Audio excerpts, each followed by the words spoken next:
ಅಲ್ಲ ಸರ್, ಬೇರೆ ಕಂಪೇರ್ ಮಾಡಲ್ಲ. ಡೈಲಾಗು ಮಾಡ್ತೀವಿ. ಹಾಂ ಸರ್, ರೆಡಿ. ಚೆನ್ನಾಗಿ ನಡ್ಕೊಳಕತ್ತಿ ಸರ್. Sorry sir. ಅಪ್ಪ ಯಾಕೆ ಹಿಂಗೆ ಹೊರಟು ಕೇಳಲ್ಲಪ್ಪ. ಬೇರೆ ಕಂಪೇರ್ ಮಾಡಲ್ಲ. ಅಲ್ಲ ಸರ್, ಬೇರೆ ಕಂಪೇರ್ ಮಾಡಲ್ಲ. ಡೈಲಾಗು ಮಾಡ್ತೀವಿ. ಪ್ಲೀಸ್ ಅಪ್ಪ. Sorry sir. ಹಾಂ ಸಾರಿ ಸರ್. ಸರ್ ಆಯಿತು. ಅದು ಅಪ್ಪ ಅಂತ ಬಂತಲ್ಲ, ಅಲ್ಲಿ ಪಂಬಲ್ ಆಯ್ತು ಅಷ್ಟೇ ಸಲ. ಅವ್ವ ಮಗಳ, ಸಾರಿ ಸರ್, ನಾನ್ಯಾಕೆ ಕ್ಷಮಿಸ್ಬೇಕು? Sorry sir.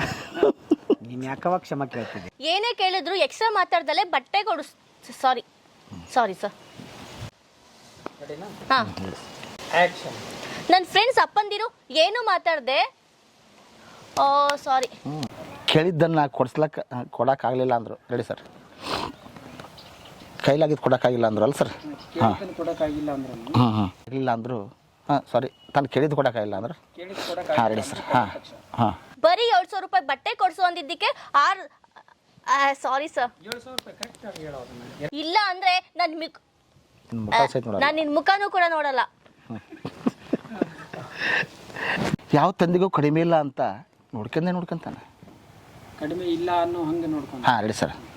ತಾನು ಸರ್ ಫಸ್ಟಿನ ಸರ್, ತಾನು ಕೂಡ ಯಾವ ತಂದೆಗೂ ಕಡಿಮೆ ಇಲ್ಲ ತಾನು ಕೂಡ ಯಾವ ತಂದೆಗೂ ಕಡಿಮೆ ಇಲ್ಲ ಅಂತ ನೋಡ್ಕೊಂತಾನೆ ಅನ್ನೋ ಹಂಗ ಸರ್. ತಾನು ಕೂಡ ಯಾವ ತಂದೆಗೂ ಕಡಿಮೆ ಇಲ್ಲ ಅನ್ನೋ. ನೀವು ಯಾಕಪ್ಪ ಈ ಥರ ಒಟ್ಟಾಗಿ ಆಡ್ತೀರಿ? Sir sorry sir. ಆಡ್ತಾ ಇದ್ದಾರೆ ಸರ್, ನಾನು ತಗೋತೀನಿ. ಡೈರೆಕ್ಟ್ ತಗೊಳ್ಳ ಸರ್? ಯಾಕಂದ್ರೆ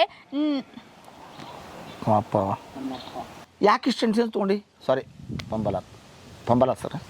ಆಕ್ಷನ್. ನಾನು ಮಾತ್ರ ಹಳ್ಳಿ ಗುಗ್ಗು ಥರ ಇರಬೇಕಲ್ವಾ? ಯಾಕವ್ವ ಏನಾಯ್ತು? ಇಷ್ಟಾಗಿ ಟೆನ್ಷನ್ನಾಗಿ ಸಿಟ್ನಾಗ ಯಾಕೆ ಮಾತಾಡಕತ್ತಿ?